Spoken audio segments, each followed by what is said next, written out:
This video is brought to you by patreon.com/worsttake. Get access to exclusive live streams and Discord servers, on-screen shoutouts, and early access to some videos when you join now. Help make sure that we can continue to make content like this by supporting the Patreon. Links are in the description down below.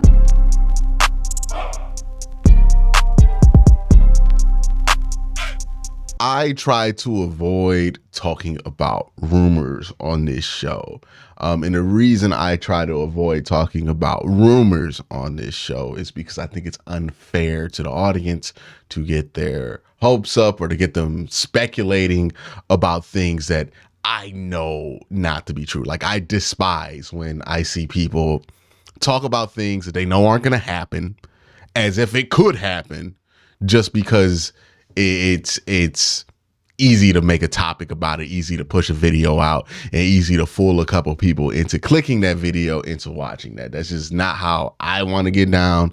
If that's how you get down or one of your favorite content creators get down, I have no beef. But it's just personally, I don't think it's fair to the people who choose to watch me as their way of keeping up with the Browns or have me in their content diet, so to speak. So I try to avoid those kind of things. And one of the things I was thinking about today as I was clicking through Browns news, and again, it's July, and in July, people are just saying anything at this point because it's just really hard to get people to pay attention to certain topics during July.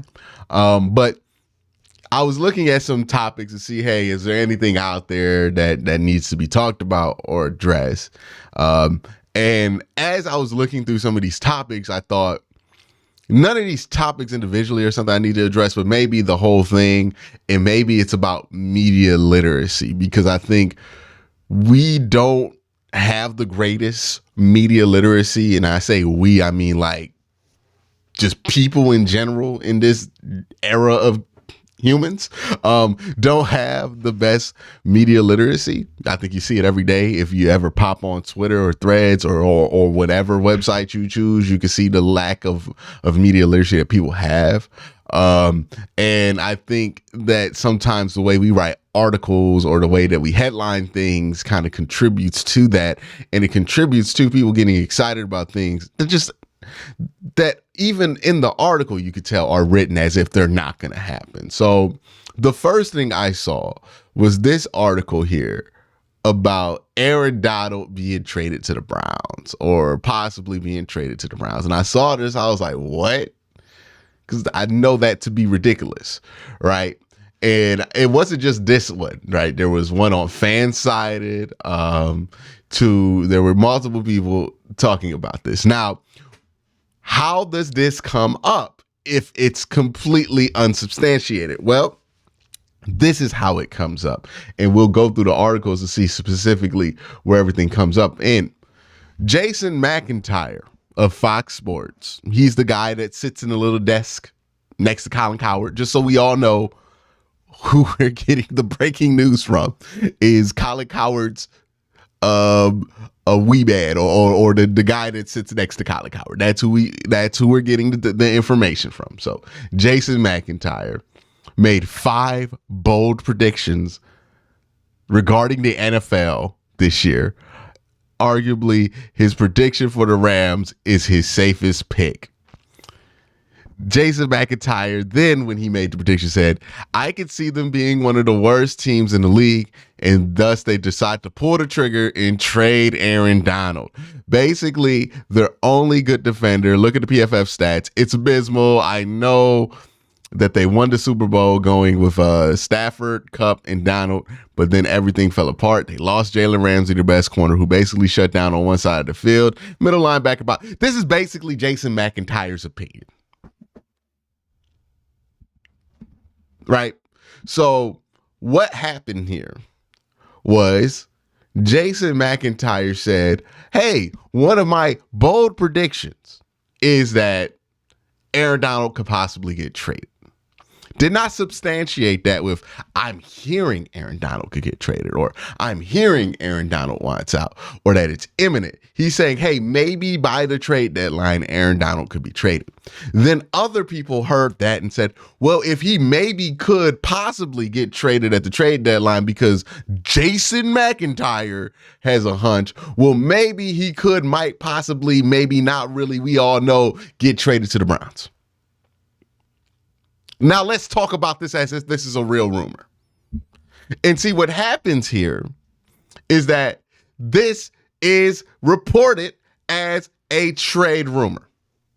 What was clearly just Jason McIntyre's hunch, that he didn't even hide was his hunch, is now reported as trade rumors swirl around Aaron Donald.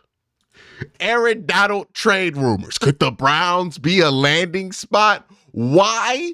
Because Jason McIntyre had an opinion on a show when he was doing a list in the middle of July, when we know that them lists in the middle of July are for content.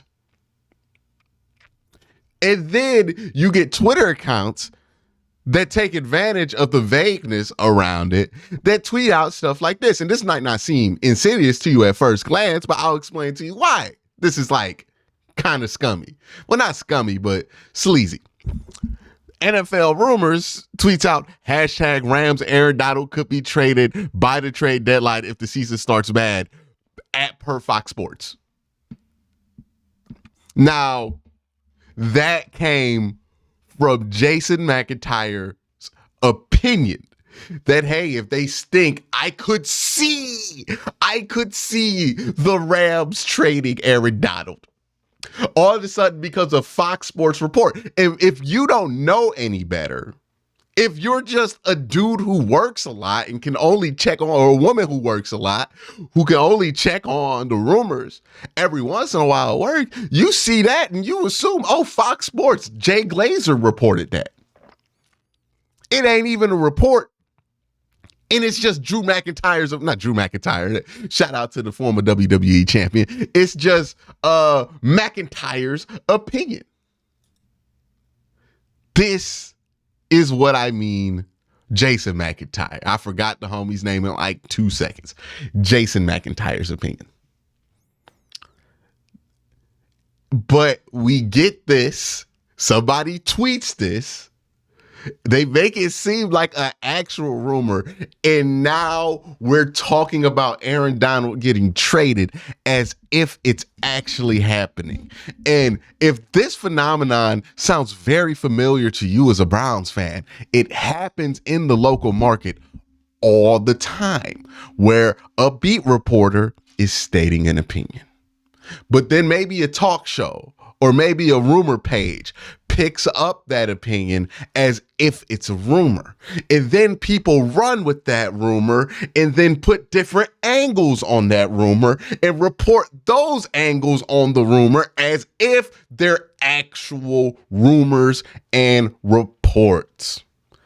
This happens to Mary Kay all the time, where people think she's like lying about stuff. It's like, no, everybody who takes a report and then puts their little spin on it, they're lying about it. Is Jason McIntyre a douche for suggesting that Aaron Donald might get traded if the Rams stink? No, that's a pretty reasonable take to have. He's just having a take. But people who saw him have a take and decided to report it as a rumor when he clearly wasn't indicating that that was a rumor, and then people like NFL Rumors who took that take, and then took it even a step further by hiding the fact, like going out of their way to hide the fact that this was clearly just somebody's opinion, not an actual rumor. That's the scumbag stuff that I'm talking about, right? Where now you, as a regular fan, think Aaron Donald might be on the trade block when there's no reason to suggest that, right?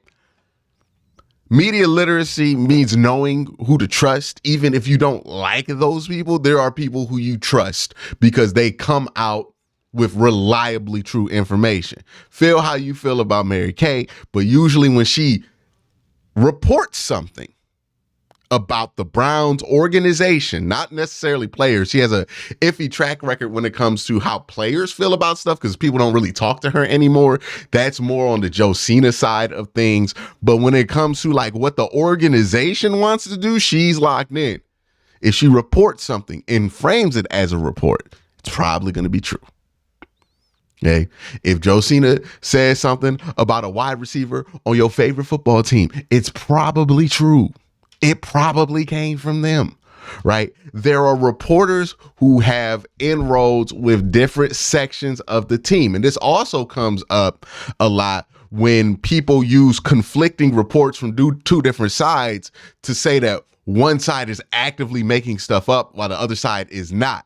What often happens is that one reporter is talking to team sources. We're talking about people who work for the Browns organizations, not necessarily people who are contracted as players. So you have people who are talking about them and what they feel, and then you have other people who are reporting more from the player side. Or if it's a player dispute, you have people coming from one camp and the other camp, right? During the Baker Mayfield, Odell Beckham saga, this was rampant here in Cleveland, where we were getting sources from Josina, who was talking from the Odell side of it, and we're getting stuff from Jake Trotter, who's talking from the Baker Mayfield side of it. It's important. I don't think it's important for the individual fan to do this, because I don't think individual fans have the time to do this, because this isn't their job. But it's important for anybody who calls sports media their job to be able to understand the distinctions of what sources are coming from which, who has inroads with what type of people usually, and where these things are coming from, and distinguish those things to their audience. Instead of just reporting everything that you hear and trying to twist it into calling it a rumor. Because that's just bullshit for bullshit's sake. And bullshit for bullshit's sake is not good for anybody. It's really not. And, you know, a lot of what's been out there has been BS for BS sake. Even with the DeAndre Hopkins stuff that we've talked about on here, some of that is legitimate, right? I do think that Deshaun Watson would definitely love to have DeAndre Hopkins on the team. But I also feel like it wasn't that deep for him, right? Because if it was, it would be more obvious. Like, yes, he's going to encourage DeAndre Hopkins. He's not going to say anything publicly that's going to lower DeAndre Hopkins' value on the open market, but also he's not necessarily calling Jimmy Haslam, and I'm talking about Deshaun Watson, to try to get DeAndre Hopkins. He's fine with what he has. If he can add D-Hop, cool. If he doesn't, cool. I think that's been pretty obviously kind of the role that Deshaun has gone about this. But what have we seen reported? Oh, Deshaun and in the Browns front office at odds because they just don't want D-Hop and he just needs D-Hop, and this is not the case. Yeah, does he want D-Hop? Yeah. But is it that deep? No. There are levels. But people always have to push it towards the area of conflict. And this is where people do have issues with Mary Kay, where she does do this sometimes, where she does push a conflict or kind of assume a conflict when there isn't there, right? But that kind of stuff only happens when we're not being vigilant about how we're talking about certain rumors, and we're trying to make them the most salacious possible because we think it might get somebody else to click on your video or on your headline, because that's how we're taught that the internet works, when I don't know if that's necessarily true. Yes, do you need some kind of attention grabber? Sure. But do you just need to come out here with some bullshit? No, like, you don't have to come out here with bullshit. But that's my thoughts on some of these rumors that I'm hearing. There was literally an article somebody wrote about D-Hop that was like, hey man, an NFL insider's giving us updates on these D-Hop talks. And it basically was like, I've heard nothing. And that was the update. It's getting crazy. It's July. Anything that you hear that's crazy in July is probably not happening. If you hear Aaron Donald trade rumors in July, it's probably bullshit. If you hear, the Browns are going to make some giant move in July, it's probably, they make big moves before the draft. You don't make big moves after the draft. You make incremental moves after the draft. You know what I mean? Like Miles Jack, that's a legitimate rumor. Like that could happen. That would be an incremental move. But anything after the draft, usually if it's this giant news, it's probably bullshit. There's special circumstances, of course, but we would be fully aware of special circumstances. Like Baker Mayfield being on the trade block last year, that was a special circumstance. But for most other cases, when you hear stuff like Aaron Donald trade rumors in July, it's probably just filler. That's my thoughts on it. Let me know your thoughts down in the comment section below. Y'all have a great day. Have a good night.